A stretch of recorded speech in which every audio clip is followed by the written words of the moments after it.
The Tauren Chieftain one-shot is one of the most powerful and fun builds in the game. It is a build I've come up with that is able to diversify your gameplay and just show the power of the Horde and come with raw strength and destroy your enemies. Now, it is Season 2 and we do have this new map, Arathi Basin, right now, so all the old strategies are changing with this map. It has changed the dynamics of PvP entirely, especially for the fact there are no chests on this map. Now, with that being said, I'm going to run through the build I have today, and I'll be very honest with you, some of these units have talents, and it took me forever to save the gold and just be patient daily trying to get the talents out for it. So the build consists of Cairne Bloodhoof. Now, I don't have the right talent for him. The perfect talent would have been the one that revived him. However, I have Play and Runner, which basically allows him to run super fast. We have the Tauren Warrior herself. We have the awesome Dark Spirit Troll that is rocking that big bad voodoo, which allows him to heal. We got the Prowler for that extra tankiness. We also have Blizzard because I think Blizzard is a nice spell overall. I'm hopefully able to get the talent for it later on, or you can try other spells and see how it works with this.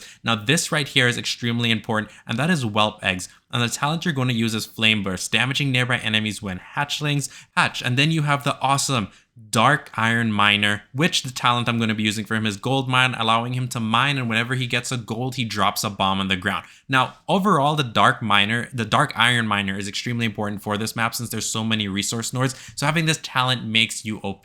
So as you can see, my enemy is Tyrion Forging, and he is blasting away and destroyed my turret with his 2 Dark Spirit Trolls behind him. They also have talents, and he is just walking towards me. Now, I think we're at a good point in Warcraft Rumble right now. Overall, with the way the game feels, it flows really nice, and a lot of people are starting to get talents like me over time, and as you can see, those eggs came in handy, wiping out that nice squadron of Dark Iron Trolls. Now, with that being said, we still have to worry about these 2 Tyrion Forgings, and my Tauren Warrior instantly deleted the enemy ranged unit. Now, with that being said, he is collecting resources, and I need to stop him from collecting those goals, but I really needed to wipe out this contingent, and I need back that tower to ensure we come out on top right here. Now, the Dark Spirit Troll is also really good with this talent, allowing him to basically not have to worry about the current tower dynamic, because let's be honest, that AoE tower does not hit hard for certain units. That Worgen is going to get shredded, and we really need to get back that tower and start to collect back the resources on the map. Look at my Dark Iron Dwarf at the top there. He tried his best, but he didn't do enough. We're going to get back our tower here. He does have another contingent, and he's trying to save up his gold right now. Now, we drop the Wolf down, the Prowler. Hopefully, he's able to get the Cobalt before he gets the gold, and he does.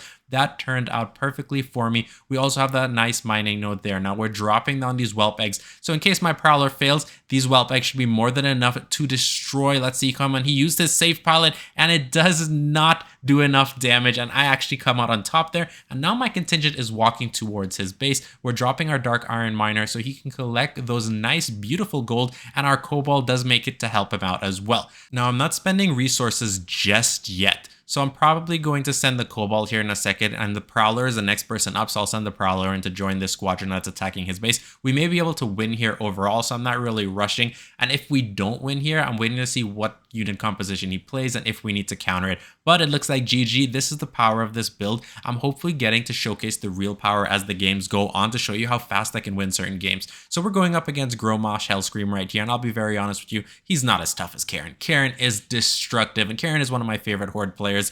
I personally right now am enjoying Season of Discovery and WoW. If you're playing, by the way, let me know in the comment section, or what comp are you using for Warcraft Rumble right now. So you see, I dropped my Dark Iron Miner right behind his base. Now, what was actually great about that is that I have the bomb right there. So if he plays a unit, it's going to explode on them, dropping the weapons. Hopefully it's enough to destroy them, and it's not, but it did a little damage. So we're going to pop off Blizzard here. This should eliminate the ranged units, and now that Tauren is not going to be able to take that tower. However, it's nice to know that he's there. Dropping the Prowler just to do a little extra damage and clear out the enemy Cobalt. We're going to play our Cobalt here in a second, and that Dark Spirit Troll is doing massive damage to that tower. Sadly, he did play that weird unit. I don't actually use that unit, the one that throws out pumpkins. And as you're watching this, you can see how very helpful the Dark Iron Miner is for Arathi Basin. He's going to collect those 4 nodes of resources in the gold, and the Dark Spirit Troll eliminates him. He's healing up. He should be fine. I'm pretty sure he's going to be able to survive all this. Yeah, he has enough regeneration where that poison's not going to do enough. Now, he does have Harpies that he plays on the enemy team, but look at those 3 bombs. that Dark Patrol is not making it across. Now they destroyed the whelp eggs and the whelps are throwing out as much damage. Sadly, those harpies survive, but we do take his tower, which is great for us, and the Dark Patrol eliminates it. So what we're going to do here, as we're collecting resources right now, our tower is going to get up, and Cairne did a perfect job stalling for us. So now we can just go with a mass contingent. The Prowler literally engages on the Tauren before he could engage on the Dark Patrol, and our tower is doing massive damage. We're collecting resources. I think this game is in our favor right now. The Horde strength is extremely powerful. Loktar Gar, people. Now, with that being said, we're going in and we're building up forces, and we're doing more damage to the enemy base. I do have Blizzard up and Whelp Eggs in case of emergency where he somehow gets enough resources to spam, but I don't think this is going to be enough. That Dark Patrol is just chucking those sticks, and we're going to summon another one here, and it should be GG here in a second. And this is how fast you can topple a game in your favor. I don't even know if it's been 60 seconds, I'll be very honest with you. And then this next game, we're going up against Old Murk-Eye, one of my favorite commanding leaders right now.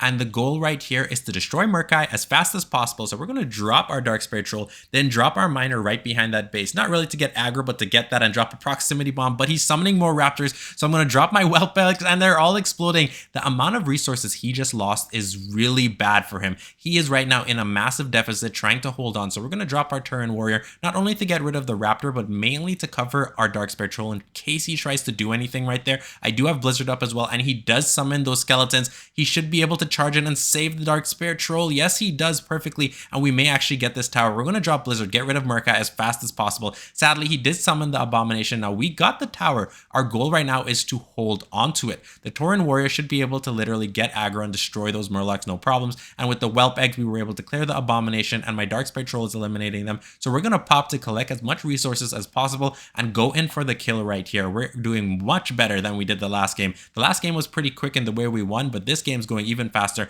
summoning more Dark Patrols, and the Prowler's coming up to charge the enemy base to do some nice bites on him. We do have Blizzard coming up as well. So if he does summon Murk-Eye, I'm going to summon it straight on the base, but not really needed. We're going to summon Cairne, however. I think Cairne is a very good choice. He's going to do mass AoE, and if he does summon Murk-Eye, he's going to be able to clear it, no worries. And this should be GG here in a second. This was actually incredibly fast, and again, showcases the power of the Horde, how strong they are. Cairne is a fantastic leader overall, especially when you go with the Warcraft lore. However, you know, sometimes in Warcraft Rumble, he can be a pain. You really need certain units. Now, this is going to be interesting. The enemy is playing, I forget his name, but he's the Giant Dragonkin, and let me tell you, he's super tanky and does a lot of damage to our bases or turrets. So we're going to need to counter this. So what we're going to do is pop the Dark Spiritual, and then look to get Whelp Eggs right there in the middle. Since he can't hit air, we do have that little safe pilot to contend with, but the safe pilot's not going to survive. Look at these Whelp Eggs about to explode right there, and now they're going to destroy the enemy leader as well as get rid of that Dark Iron Miner for the enemy team, as I pop out mine as well to hopefully get that last resource node before he did, and it does work out. Now we do have the Dark Spectral on our left hand side going for the enemy tower. The good thing is the enemy is at a deficit because of the amount of resources he spent. He tried to summon the shaman to counter my Dark Spectral. My Dark Spectral is too powerful, plus it wasn't in range really for the turret, and we're doing some nice damage to his base right now, which is very good to note. Dropping the Blizzard here, hopefully it clears out. It does. It clears out that Pyromancer, and we're going to get this base right here, which is perfect. I do have a lot of resources built up right now. Can he clear the safe pallet? He does, so we don't really have anything to worry about too much. He does use Chain Lightning, which eliminates it, dropping my Dark Iron Miner to collect some resources and drop some proximity bombs just to be safe. And we're going to drop some eggs, you know, because why not? We don't have to worry about anybody coming and distracting my miner while he's doing his thing collecting resources. I dropped my Cobalt in the wrong situation, well, wrong side, I should say. He does have a Flame Naga, which is interesting. The Flame Naga is probably going to clear out, yeah, he's going to clear out that Dark Spectral, and easy like that, gone. So we're going to build up some resources here and get our chance. The enemy miner is there, but is the proximity bomb going to be enough? No, it doesn't. He doesn't really walk into it, but that's okay. But look at my Dark Iron Miner throwing out those bombs. He's going to switch,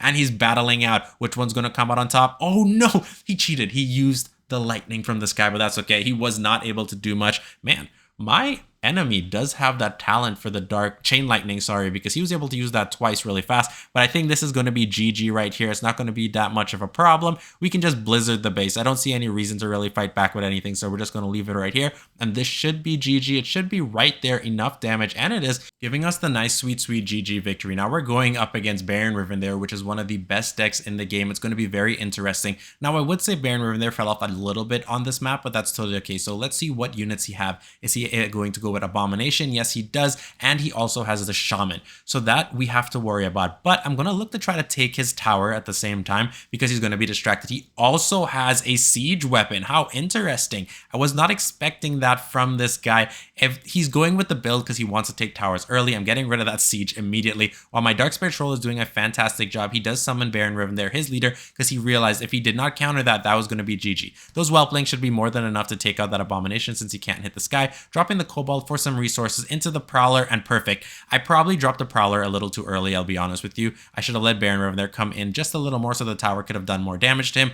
And we have the Dark Spirit Troll. We also have to deal with that Huntress. Okay, so right now my enemy is going to come out and do some damage to my base. There's not much I can do about it. Dropping the Whelp Eggs, and it does work. And since the aggro for the Huntress is on the base, those Whelplings should clear it off no problem. And now they have to contend with that. We're going to drop Blizzard, get rid of that Necromancer. We do not want to have to deal with that. Those Necromancers and their little mage casters are a lot of work. The Tauren Warrior is stalling that whole contingent right there. He does have the talent, which means there's actually a healer and some tanks in that little group of skeletons right there in the skeleton party. We do have resources spawning on the map, so I'm trying to get them to literally get up where I need to. And then that Tauren Warrior Cairne is going to destroy them with his nice shockwave ability. Even if they stun, it's not going to be any real issue. He probably is going to, no, he's not.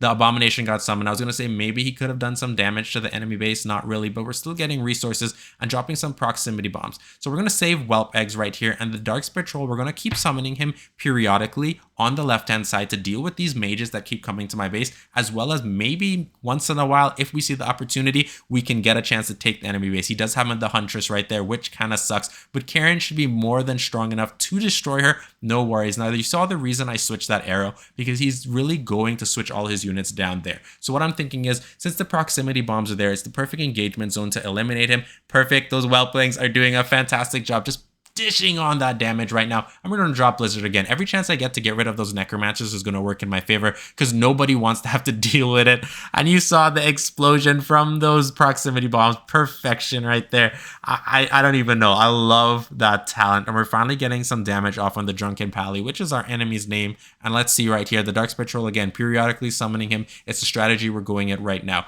Only if the opportunity presents itself, we're going to go in on the enemy turret. Now, the issue with going on the enemy turret when you're facing Baron Rivendare, especially on this map, in my opinion, is the fact that it's hard to solo it by yourself for a single target unit because of these mages that are going to constantly spawn. Now, if it was the Skeleton Warriors, we probably could have dealt with it a lot easier. Dropping the Prowler right there to tank anything and hopefully protect my nice Dark Spirit Troll right there. And let's see, is he going to summon anything? He does summon his massive combo right there, but it's not going to be enough overall. As you can see, I don't really have too much of a trouble clearing it out. A nice Blizzard on my part because this allows me to do some damage to the base as well. Sadly, the Shaman healed, which kind of, keeps it alive, and I was hoping the Blizzard would have been enough, but that's totally fine right there. The Dark Spirit Troll is going in. Those are a lot of proximity bombs. We need to do more damage. Hopefully Cairne can, no, Cairne gets distracted. All right, poor Dark Spirit Troll. He's not going to be able to do much right there, but I think all the explosions are going to go on the Abomination, not the Huntress, but it doesn't matter. I'm pretty sure Cairne is going to be able to destroy that backline perfectly, and that's what I really need. The Abomination really isn't the problem.